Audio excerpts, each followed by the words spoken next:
thank you for your sharing. Here's Yingping Yang and a graduate student from Florida International University. So I do have a question I want to ask. It's like, what actually makes a paper a good paper for the tourism management? Okay. Reviewers looking for papers that contribute to theoretical advancement. In other words, well, there are two aspects. One is you have to identify a gap, and that gap needs to be justified from a practical perspective and theoretical perspective.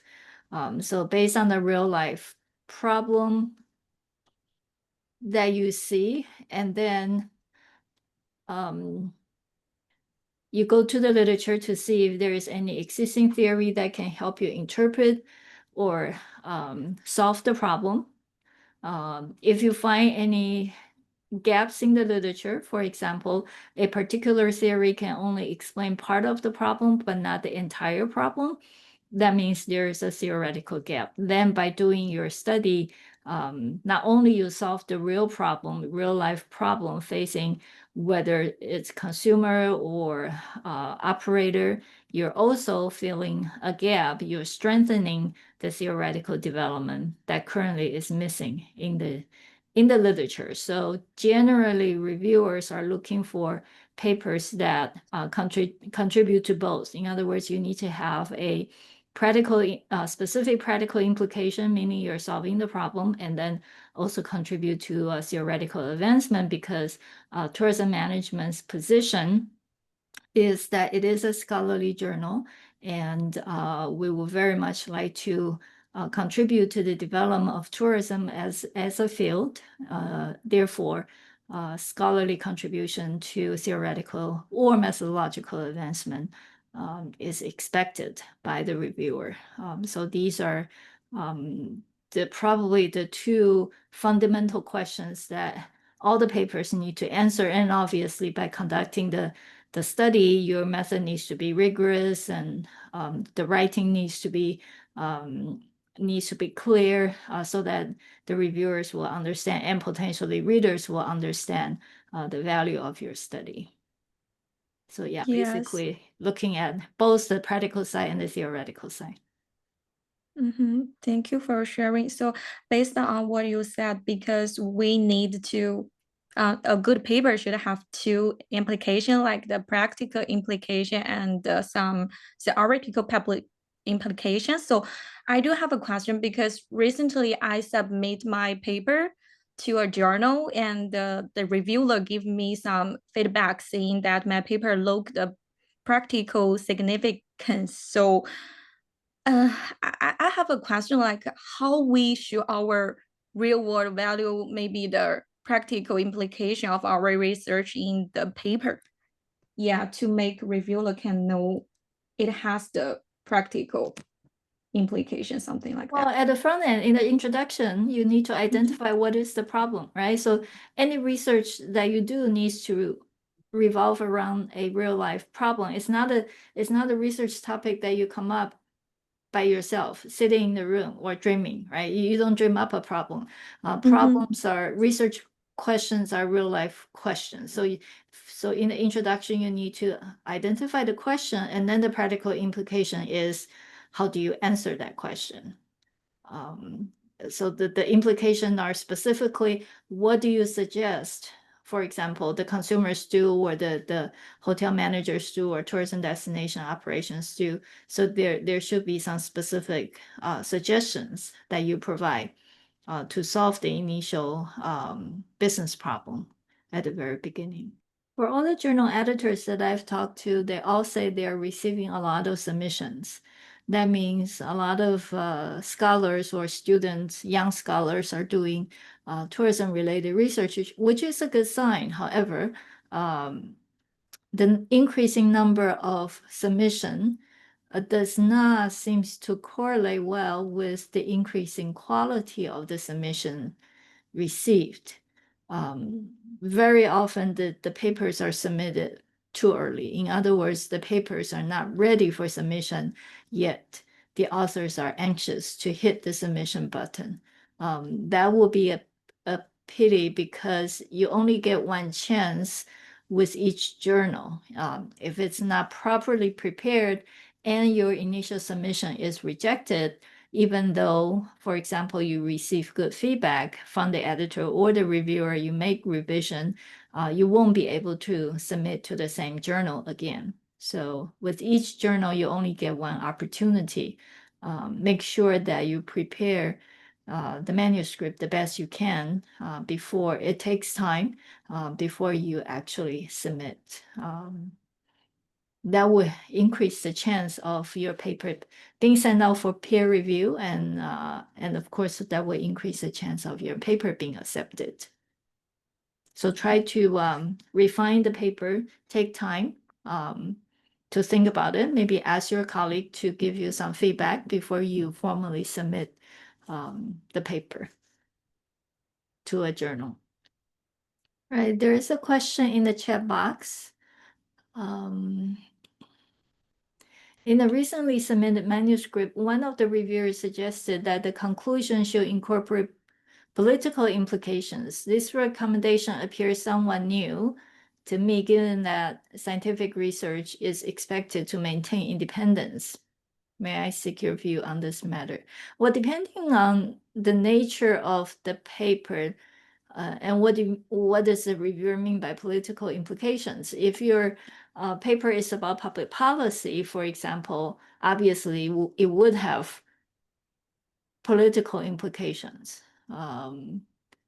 So I guess it depends. If it's in a context that is very politically divided, I don't think the reviewer will be asking you to take a stand on one or the other, but rather maybe the recommendation that you provide for a particular policy, for example, would be better accepted by one political party than the other.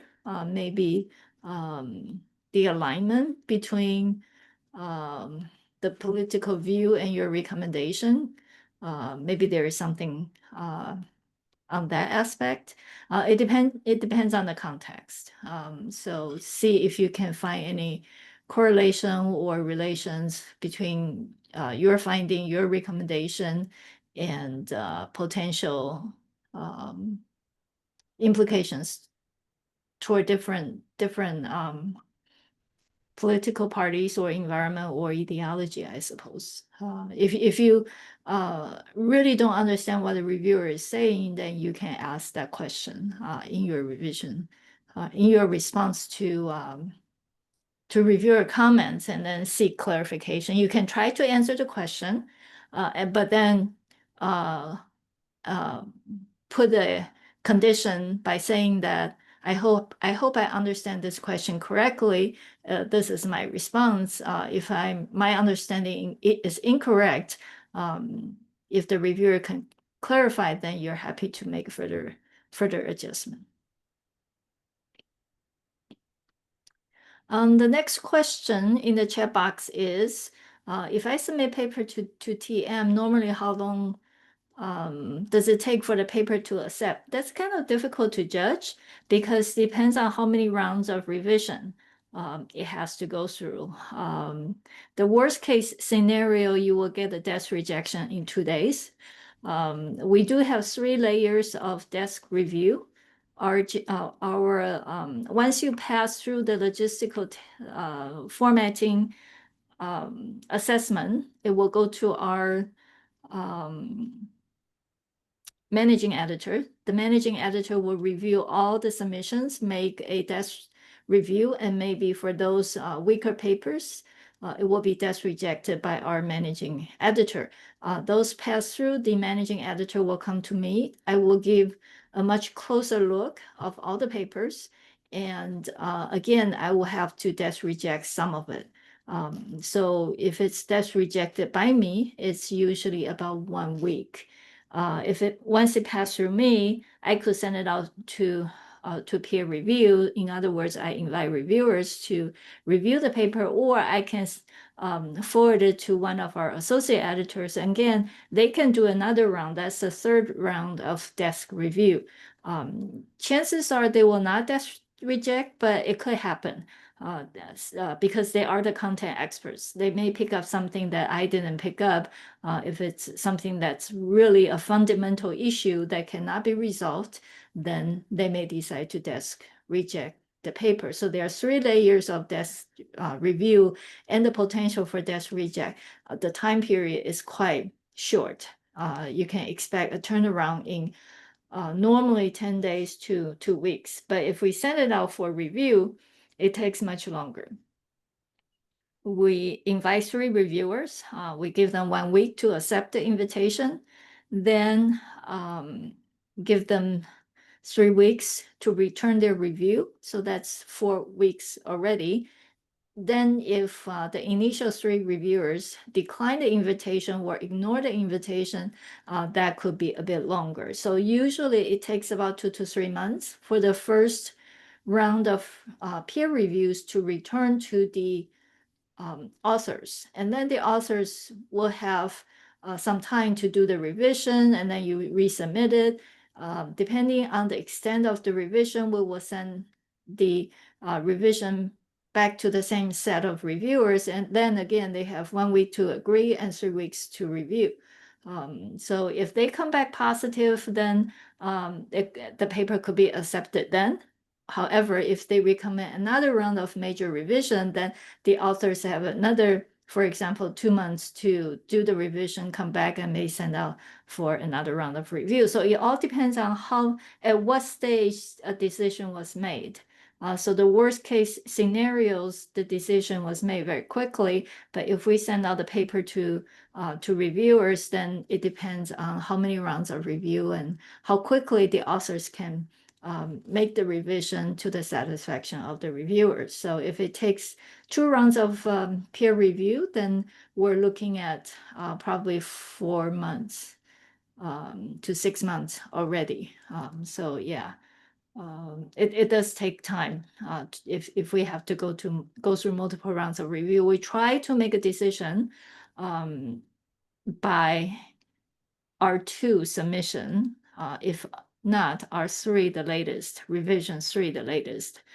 We try not to bother the reviewer, the same set of reviewer more than twice, partly to protect the time of the reviewer, and then partly to have quote unquote faster turnaround for authors to disseminate their research findings.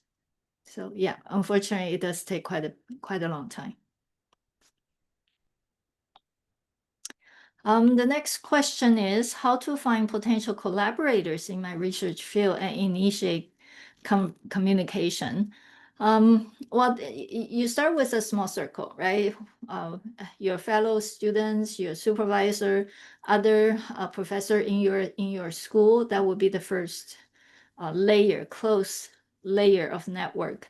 The next layer will be when you go to conferences. Please do attend some of the conferences. When you go to conferences, then you get to see, for example, young researchers from other university. Then you can talk to them and see if you have common interest. Right. So at conferences, then you are encouraged to talk to other graduate students. If you're a graduate student, of course, talk to people. It doesn't have to be students. You can talk to scholars you meet at the conferences to see if you have any common interest, or you have some studies undergoing that are similar in nature. So not only the content expertise, but also see if you can work with that person. Personality is really important as well, because you need to work together. You need to have the same working style. You need to have the same quality expectation, the similar level of commitment. So it's really like making friends, right?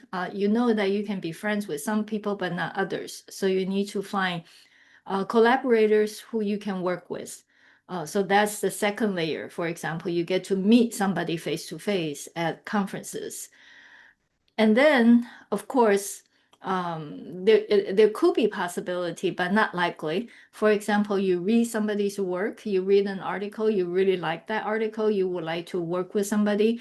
who happens to be the author of the article that you have read, then you're welcome to email that person, explain your interest and what would you like to do, and then see if they're interested to collaborate. So start from your immediate circle, your colleagues and your professors and other people that you see on a daily basis, and then at conferences, that's the bigger circle, and then people you have never met but you have read their work. That could be a possibility as well.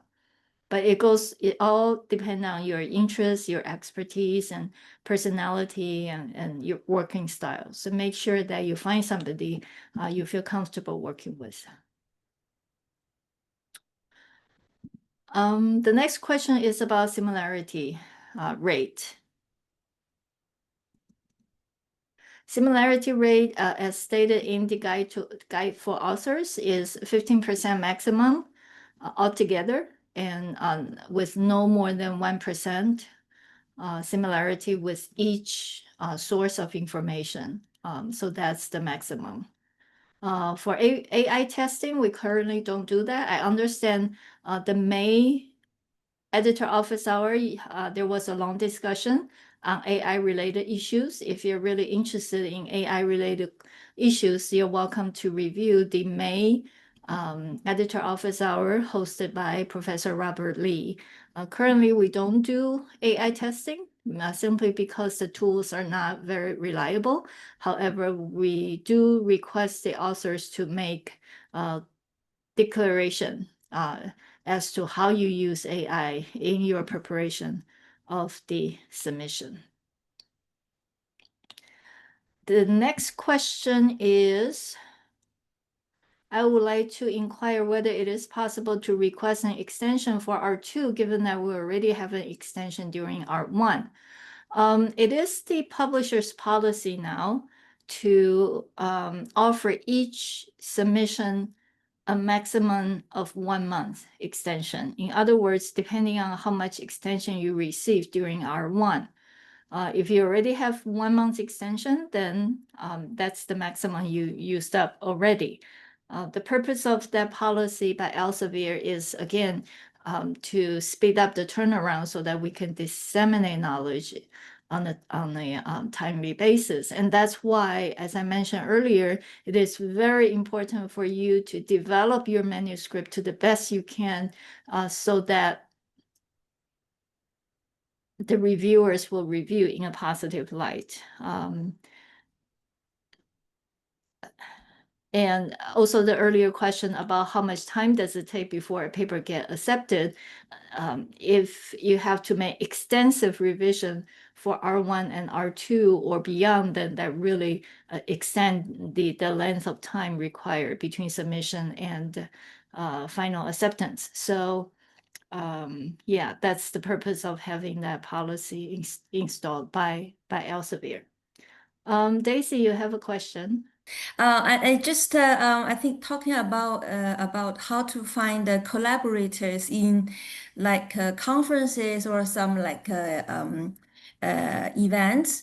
Recently, one co-author and one PhD student of mine, they told me that they felt our research paper's idea was taken by others.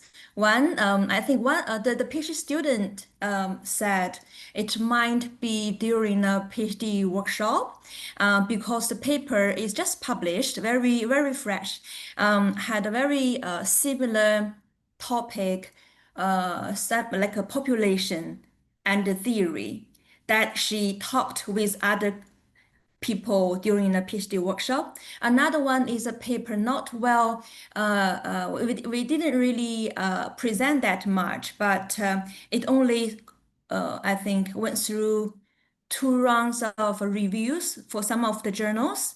Because it's only, suspension within the teams because we may not have a very strong evidence, just the internal discussion. So this gave me the time to reflect. For example, as a supervisor, how can we guide our students to deal with those kind of things? Are we still encouraging them to communicate, exchange ideas with peers during public events, or we should ask them to be careful.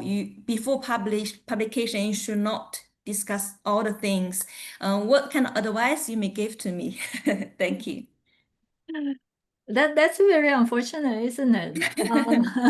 Only suspicion. So Yeah, yeah.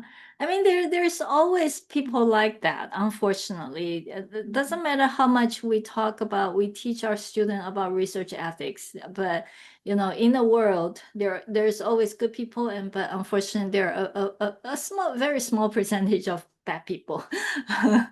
But I don't think I don't think we should discourage students to share and discuss research ideas, because you get a lot of, you yourself as well, I'm sure you get a lot of ideas based on discussion, right? Brainstorming, rather than sitting in your office by yourself and trying to come up with idea. Then that limit our creativity, that limit our ability to think outside of the box. So I think attending conferences, talking to people, generating ideas, bouncing our ideas with others, that's very important. I don't think you should let one bad experience change that. Attending conferences, doing presentation is not the only way other people can steal from you. Those who will steal from you, they can come up with another creative way. So I don't think we should limit ourselves because of one unfortunate incident. And of course, if you have evidence, I would suggest you to confront that person politely. Of course, we need to be professional, but maybe just reminding that person, maybe just questioning, in a friendly manner. Oh, how did you get that idea? I thought we also talk about that at this particular, so that at least that person is aware of the situation. I see. So yeah, unfortunately, I personally have experienced things like that from time to time, but that's the very minority of people. So Yeah.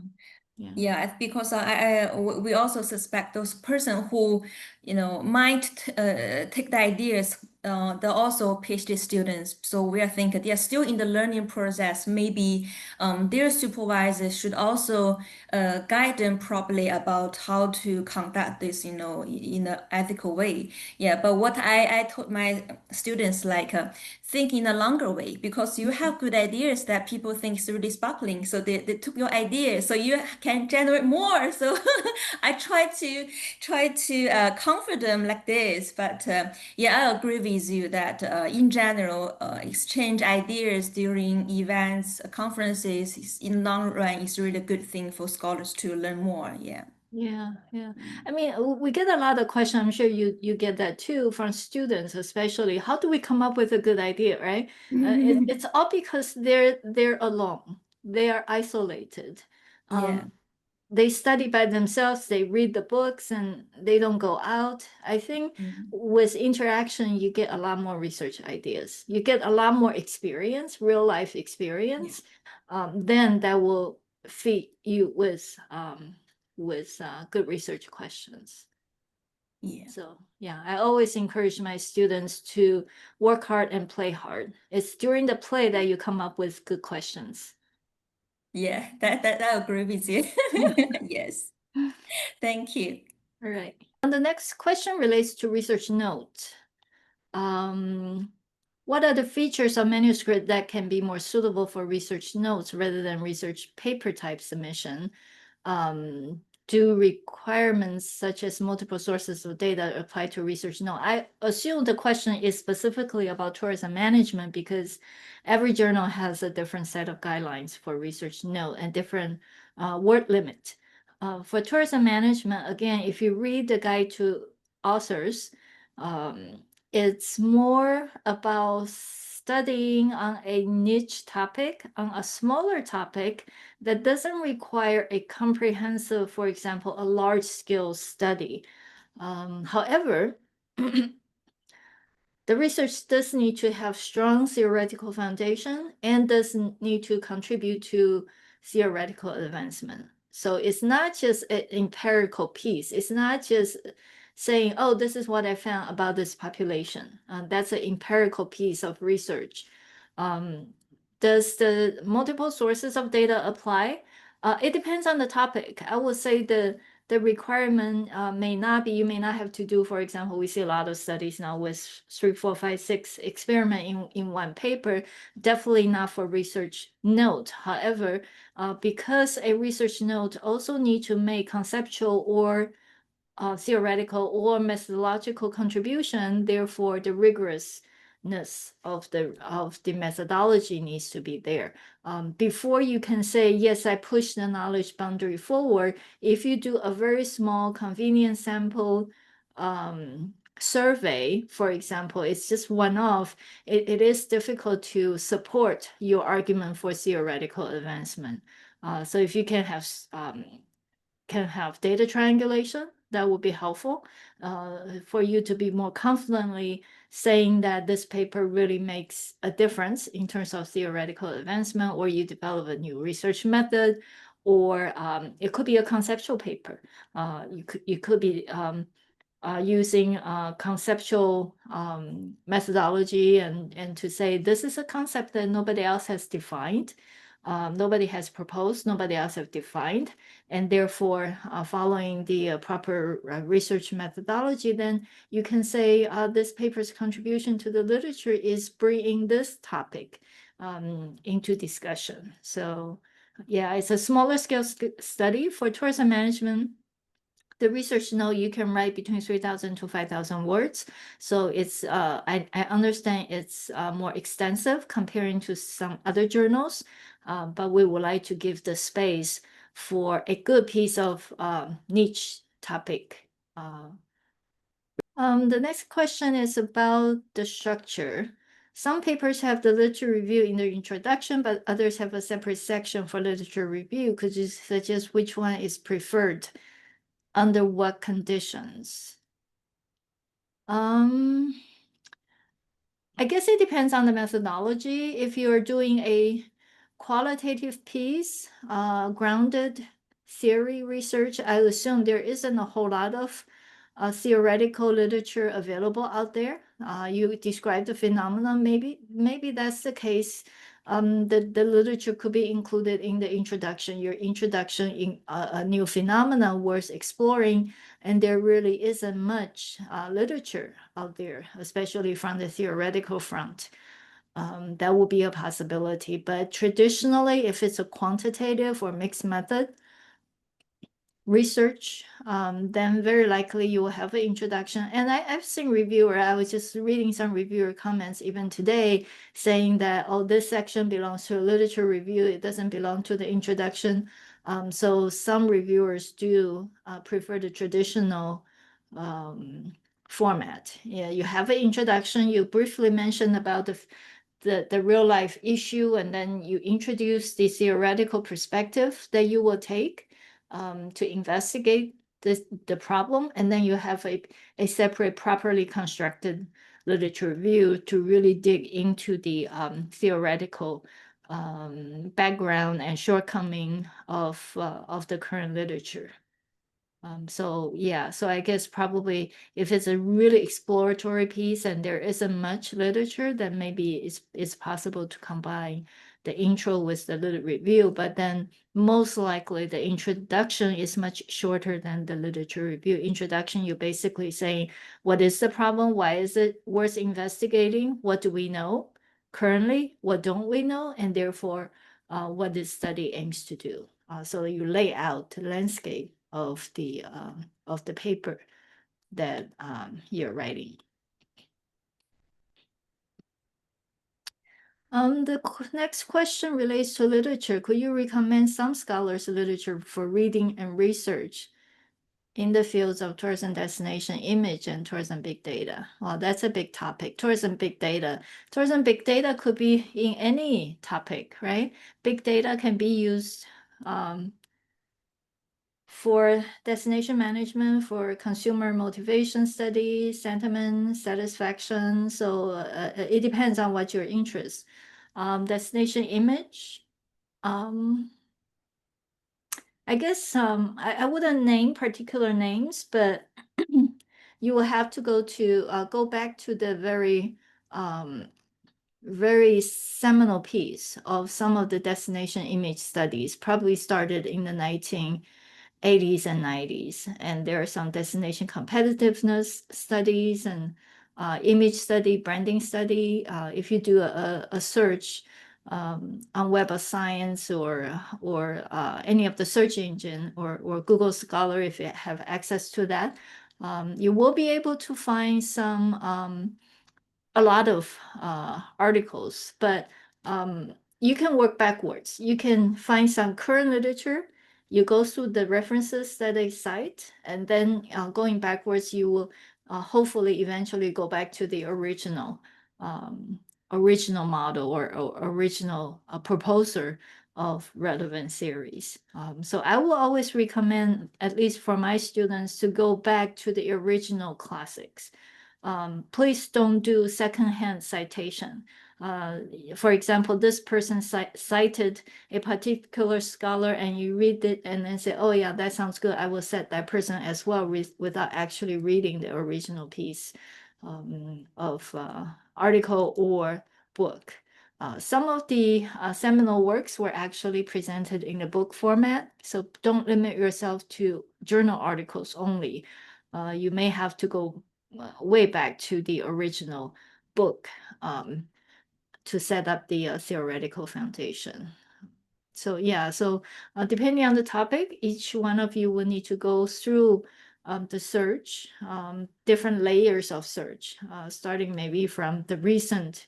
Of course, when you write up your literature, the reviewers sometimes may say, well, your literature is out of date, which is a reasonable comment, right? If you don't cite anything published in 2024, 2025, obviously you're not up to date with the literature. However, that's not the only group of articles that you need to read. You need to maybe go through their reference list to find if there is anything worth reading again. So tracing it back maybe decades to read the original. And that's how you go deep to any particular discipline, any particular theoretical field.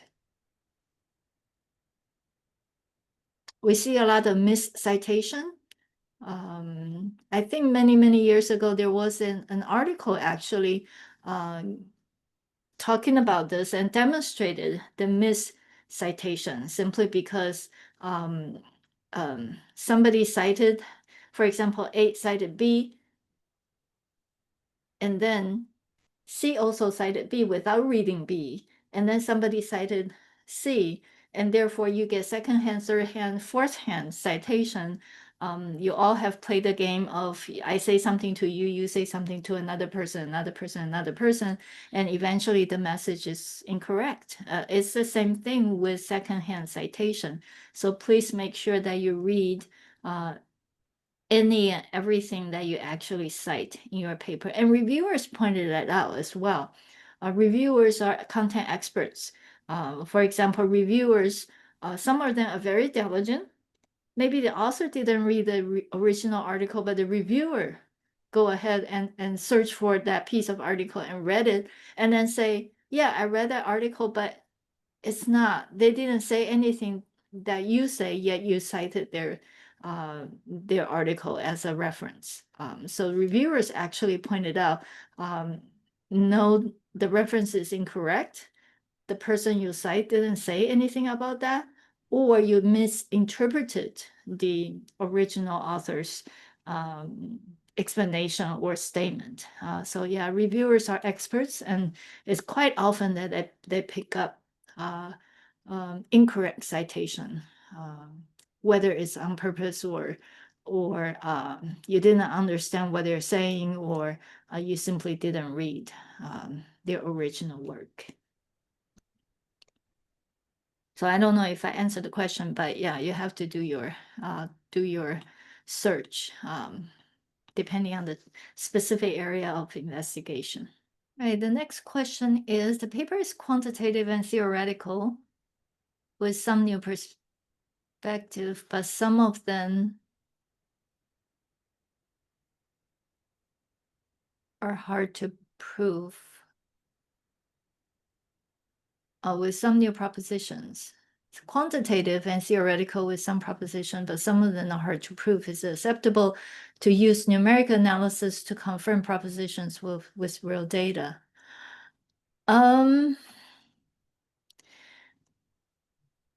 Propositions are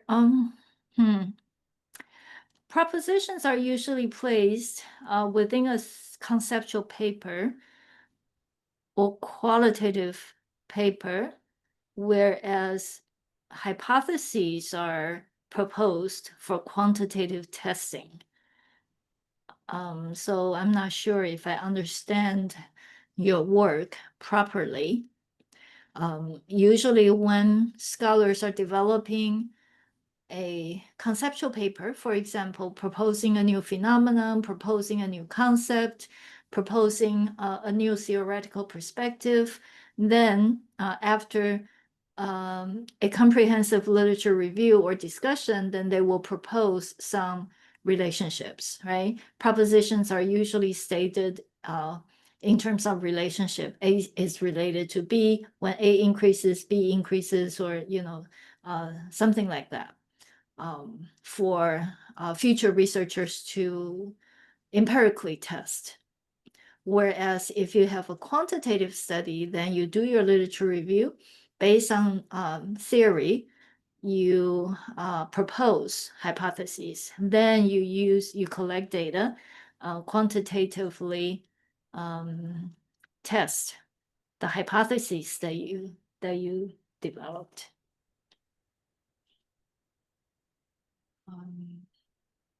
So that's how I look at the qualitative or conceptual versus quantitative normally. And usually also at the end of a qualitative study, qualitatives tend to be more exploratory, right? You're exploring a phenomenon based on qualitative data, and then at the end of the qualitative piece, based on the results of your analysis, then you say, okay, the data from the qualitative investigation suggests A is related to B, or when A increases, B increases as well. Again, so those are propositions. The next question is, could you give us some advice on the sequence of writing each part of a journal paper? I guess different people work differently. Some people would like to do the methodology first. Others like to do the literature review first. I guess it depends on your thinking process. Some people are random, your learning style. Some people are random thinker, others are sequential. So I guess there's no best way, whatever you feel most comfortable. So but you need to have your introduction ready, right? Introduction, like I mentioned earlier, is you describe a real life problem. So you have to have a problem. So you put down on paper, what is the problem? And then what does the literature say? What does the current literature show? And what's missing? Therefore, what do you plan to do? So that's the introduction. You have to have these basic pieces ready before you can go anywhere, before you can design your methodology. The method you select is based on the question that you have and also the perspective that you're taking. So you need to have the components of the introduction all ready before you actually can do your research planning and data collection and analysis, right? So probably it is easier to get your introduction, a draft of your introduction, at least put in writing so that you know that's the direction that you're going. And of course, you need to have a comprehensive literature review, not necessarily in writing, but you need to read. Some people like to do the methodology once you have that. Some people like to write the methodology because it's more mechanical in a sense. You're basically reporting what have you done, right? So you're just doing that in a structured way. So for me, methodology part is more mechanical. You're just reporting what you did, but and same as data analysis and results. You're just reporting what you have, whereas the discussion part, it requires more creativity because you need to tie it back to the literature. You need to do a lot more reflection. So discussion probably is more difficult to write, and also for the implications. Usually, I think for young scholars, the implication part is probably very challenging, whether it's theoretical implication or practical implication. So you may want to leave those to the last once you have the structure figured out. But again, it depends on whether you're a sequential thinker or a random abstract thinker. Everybody is different. The next question is, at the master's level, when attempting to submit to the tourism management or other international journal, transitioning from China domestic to international publication, what preparations and considerations should be made? I think it's the same. For any language, the basic requirement for research quality, I think the expectation is the same. I understand some of the Chinese journals are very difficult to publish in as well. So you need to have the rigorous methodology, clear storyline. Maybe the writing style is a bit different. Maybe the logic sequence is a bit different. Grammar, obviously, different languages. Sometimes when you do the literal translation, you have to flip the sentence, right, for it to make sense. So I suppose if English is not your native language, you need to learn the craft of writing in English. I understand AI can help, but you need to learn the craft of writing yourself. I think I mentioned this in previous months. Each of us has a different writing style. You need to develop your own style. Yes, you can use AI, but then you won't be able to develop a style because each time you use the AI, it's a different person. It's not you. So you need to master the skill of writing. Just practice. Reading other people's work, that's a good start. You learn by reading others, how other people's write. People from outside the academia may criticize us writing in a very formula-like structure and way. So it's not difficult. If you take that in a positive light, it's not difficult to learn the basic structure, the basic way to write, and the formal language. So just read, especially if you have a particular researchers writing that you think that's really interesting, that capture your attention, that's easy to understand, then you can follow that author, read more articles from that particular author and read the way he or she writes and pick up some clues from there, how to write. Practice, practice, practice. All right, the next question. Does one rejection from one of the three reviewers necessarily lead to rejection decision from AE? Not necessarily. The AE will take a look at all three reviewers' comments to the authors, and reviewers do provide confidential comments to editor as well. And so depending on, maybe actually I've seen reviewers suggesting a rejection is based on the current version rather than saying that this piece of work has no hope.